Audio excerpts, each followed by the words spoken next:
What's going on YouTube? So I'm back at it again with another GT500 Supercharger upgrade video. This time, instead of doing a Trinity swap, I actually have a VMP Gen 2. The whole concept of the installation is going to be about the same. Just a head unit swap, booster pump install, fuel injectors, and a tune. This time, the only thing really different from my Trinity swap, if you guys haven't already seen that video, is that I'm going to be adding in a Metco auxiliary idler, which is actually going to sit up here instead of using a larger idler down here. We're just going to use an entire bracket and idler pulley to take up slack on the supercharger belt.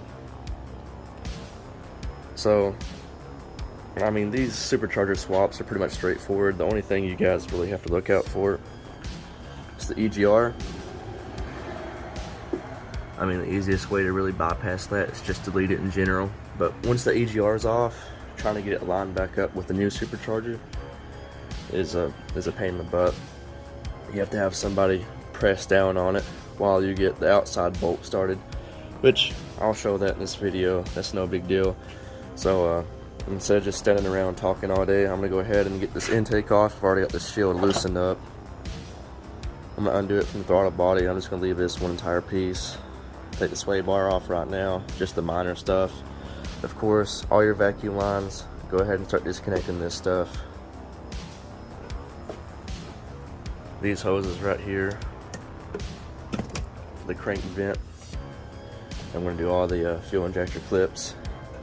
And lesson learned from the last Shelby is be super gentle with the fuel injector clips because they do break easy.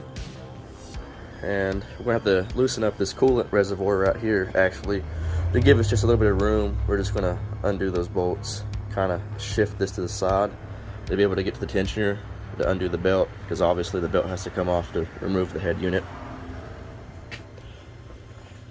And in this whole process, you should just go ahead and disconnect the battery. I need to do that. That should be first and foremost. So yeah, I'm going to go ahead, like I said, remove all this and just guide you guys through it. Okay, so I have the intake off and the sway bar removed, and I'm not sure how in-depth I got with my last video with the Trinity swap, but you do have red locking tabs on your mass airflow connector right here and two on your throttle body, so just make sure you pull those red tabs back before you remove the connectors or you will break them. So just a heads up on that. So another thing to look out for is if you're replacing the factory blower like mine, or even a Trinity. The Trinity and M122, which is what this is, have removable elbows, so you can actually remove the elbow and get access to your fuel rail. One thing to look out for with the Gen 2 and Gen 3, the VMP blowers in general pretty much, they have integrated elbows. So what that means is, like, if you want to go ahead and remove your injectors if they're already upgraded and just have them flow tested and clean, you may as well do that now with the head unit off, because once the VMP head unit is on, your access to your fuel rail is going to be limited. You still can get access to your coil packs and spark plugs even with the integrated elbow. So if later down the road you need to upgrade spark plugs or re-gap them, you're still good. It's just your access to your fuel system is a little bit limited with the VMP head unit on. So that's just something to look out for. It's really no big deal. The removable elbow just makes maintenance a little bit easier and makes it easier to get to these vacuum lines and stuff back here. So I'm gonna go ahead and disconnect these vacuum lines. I'm gonna remove this throttle body. That's the only thing I'm gonna remove. I'm gonna keep the elbow connected so I can just take the head unit and elbow off together. I still have to remove the belt. And we can go ahead and start disconnecting connectors like this. That's just gonna be in our way once we start removing the fuel rail. Like I said, fuel injector clips have to be undone. We can go ahead and get the EGR, everything disconnected. So I'm gonna go ahead and start on that. Okay, so coolant tank, like I said, just remove it. You don't have to disconnect any of the coolant lines. You just unbolt the two bolts holding it down, 8mm, and then you can just kind of push this to the side. You can get access to your tensioner. It's just a 3/8 drive. You just stick in there, press down, cut the belt off. So yeah, it's pretty simple. So now we're going to start I'm gonna undo the bolts to the supercharger. I think there's 10. There's 2 in the back that are kind of tricky to get to. And then I'm gonna remove the EGR because I'm gonna reuse it for my VMP blower. Go ahead and disconnect it, just kind of get it pushed out to the side. And then get the head unit off, and then the fuel rails, and then I'm gonna take a video of me installing the new injectors. Okay, so you have this line right here that goes to your brake booster. It disconnects from right here. You have this right here, which I'm not exactly sure what that is. I'm pretty sure this is part of the evap system. It disconnects right here. You squeeze in this red, not red, but white tab, squeeze it in. Your bypass valve is right down there. You can see that nipple where my finger's pointing, if my camera will focus. Anyways, there's the nipple. Right here's the bypass vacuum line. It kind of just routes over to the EGR stuff. And then you have this vacuum line right here, which just has a metal spring clip. Just disconnect it, and that's all we need to do to get all the vacuum lines disconnected. EGR is 2 bolts, so I'm gonna try and get in there and have some fun with that, because we need to get it out of the way to get to this corner bolt right here.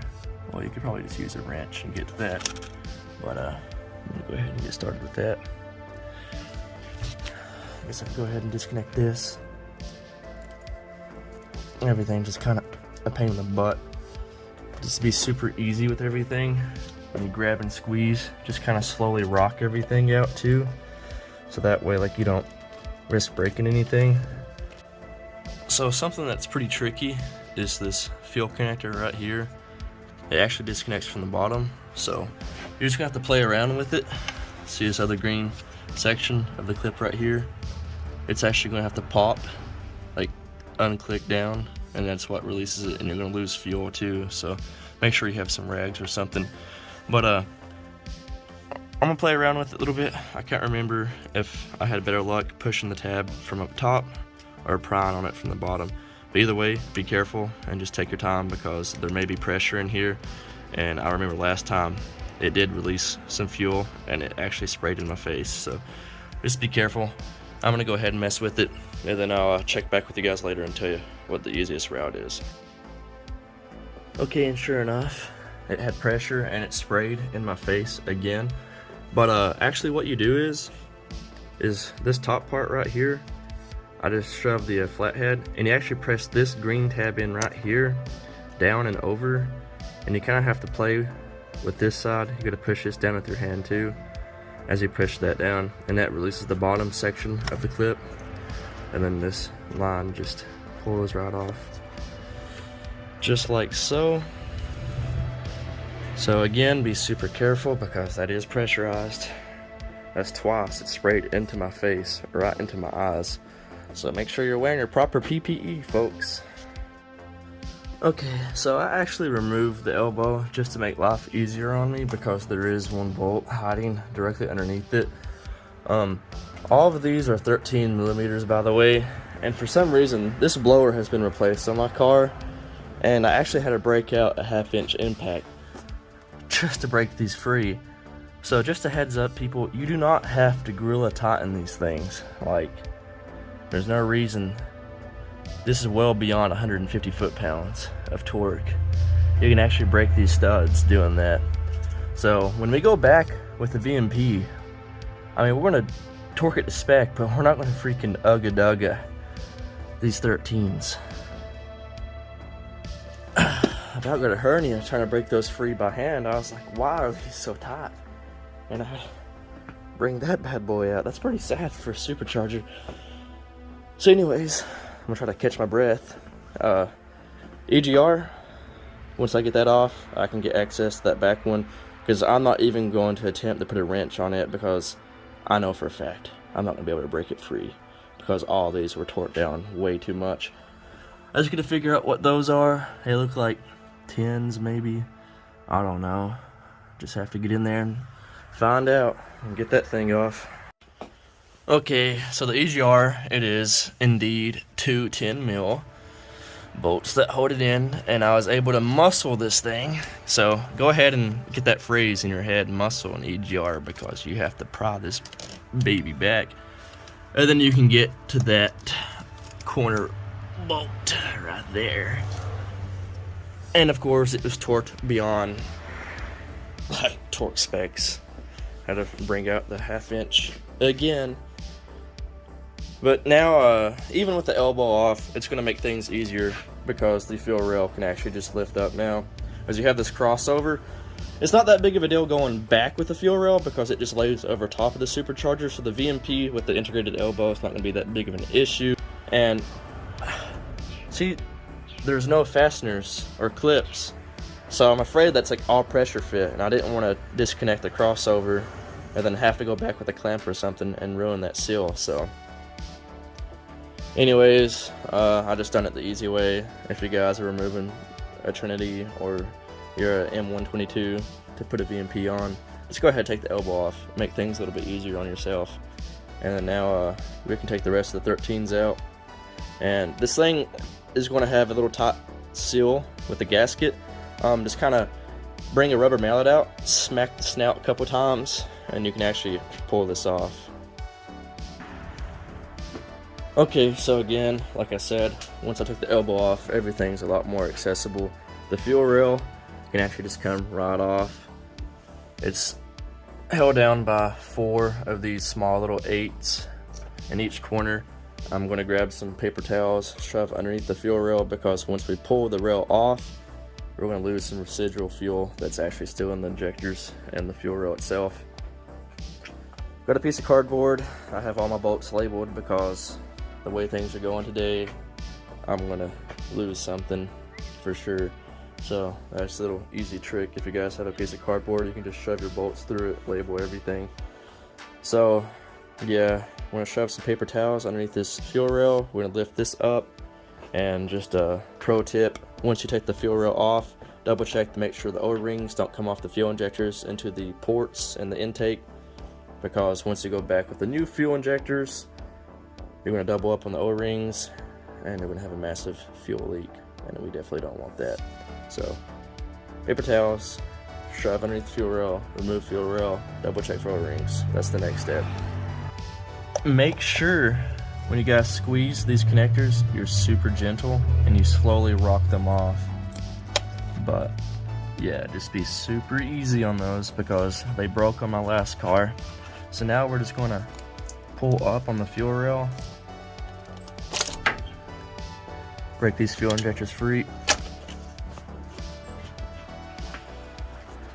have the paper towels there to catch any of the fuel that's going to leak out from, so these just kind of rock out. See, we're losing fuel. Shove that bad boy in there. Alright, get some more paper towels just to catch everything. That fuel injector actually disconnected into the intake and not the fuel rail, so that's why you just kind of have to double check everything. So you might have some stragglers like that, but it looks like the fuel rail is ready to come off, so we're gonna go ahead and disconnect that. I'm gonna get my 2014 GT500 fuel injectors, the 56 pounders, and go ahead and put in the fuel rail. Okay, so the fuel rail is off. Have a lot of paper towels there, trying to soak up some of the fuel that I lost because it was leaking a lot. Had 2 fuel injectors that decided they didn't want to come out with the fuel rail. The thing is, it's funny, they're both on the opposing cylinders of each other. So anyways, I'm just going to leave these fuel injectors in place, so that way we kind of have like a template of how the new injectors are going to line back up when we put them in. So you have these metal clips too. So just go ahead and check your O-rings, those green ones. Make sure they are on the fuel injectors. Now, these are pretty dirty, but O-ring is on there. That just tells us that the O-ring is on the fuel injector and not inside the intake.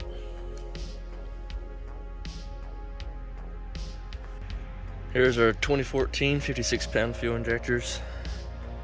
We're gonna go ahead and transfer these over. and properly orientate them so they look like this. So let's go ahead and get that over with. I have some motor oil to help lube up the O-rings to make the process of transferring these fuel injectors a little bit easier. My car is a 2007 and 2009 style GT500 with the 47-pound injectors, so I'm reusing my 47-pound injector clips. As you can see, they work a lot better. So I'm gonna go ahead and just transfer these clips over to the 56-pound injectors, and I'll show you guys how it's actually supposed to be orientated, and then we're gonna pop them in. So that's how the metal clip should install on the new 56-pound injectors, just like that. And now we're gonna lube up the O-ring and push it back into place. And now we can get the fuel rail situated. Look, here's a sneak peek to what's to come. This is my buddy's 3-valve. Anyways, all the fuel injectors are in place. All 10 bolts are out on the supercharger, so now we just have to smack the snout around with a rubber mallet, break the seal, and the head unit can come off now. Okay, we smacked her around a little bit and she's free. If you want to grab the snout, I'll grab the elbow and we'll just kind of, there we go. Yeah, boy, you got it. You can just set it over there somewhere. So, oh yeah, this is why you guys use catch cans. Look at all the oil on my intercooler, because the previous owner didn't have one on mine, so that's definitely a good investment. I need to clean that out because that's just raunchy. So yeah, old catch cans, really good investment. Make sure you have some. So here's my M122. The rotors are in really good shape. So this will be a really good head unit for somebody that wants one. I'm going to post this thing up for sale. I don't think it has many miles on it at all, actually. As you can see, everything's really clean, good shape. One thing you have to watch out for when you buy used stuff is when people rig stuff up. This guy had an EGR block-off plate, but I'm guessing he stripped this hole right here out, so he tapped it to a larger size and used this bolt with really fine thread. So we had to sit and drill out the opening on my EGR mounting plate right there so this bolt can slide through it. So that was one little setback. So we have the gasket here, and you can see he's watered out the gasket for that bolt to slide through. So we're just going to reuse his gasket. We're not doing an EGR delete. Now I'm going to try to mount this head unit back into place. That's just one minor setback, nothing major though. Okay, we have the Gen 2 in place. Matter of fact, that bolt I was complaining about earlier underneath the elbow actually isn't even on the Gen 2. I guess VMP just decided not to even fool with that.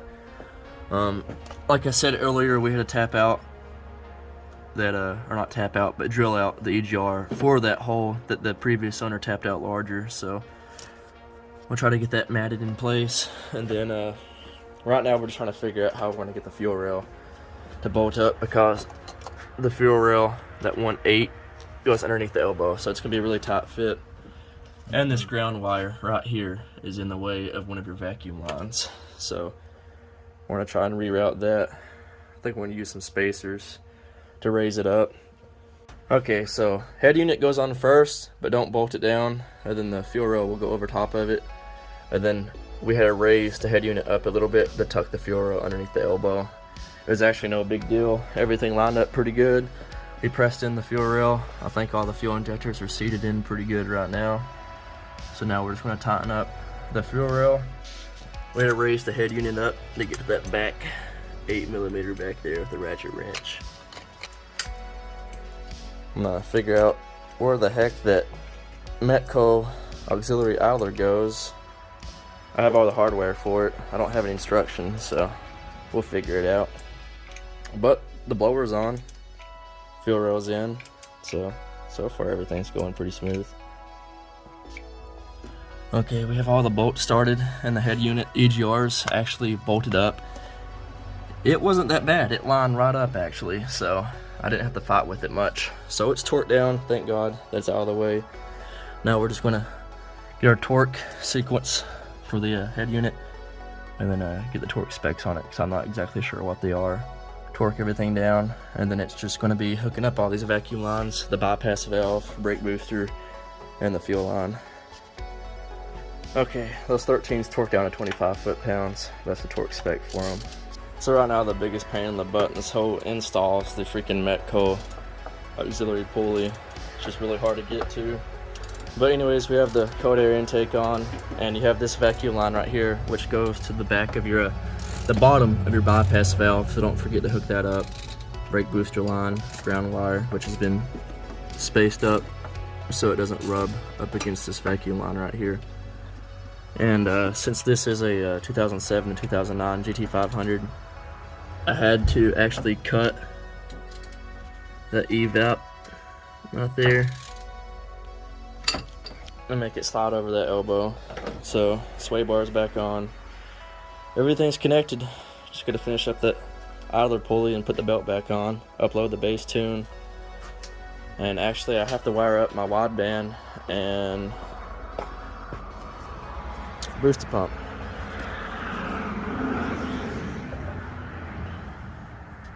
Okay, idler's on, belt's back together, so now I'm just going to wire up the booster pump, wait for my bass tune from VMP, and then crank it, and hopefully it doesn't blow up on us. Because it probably will, knowing that we put it together.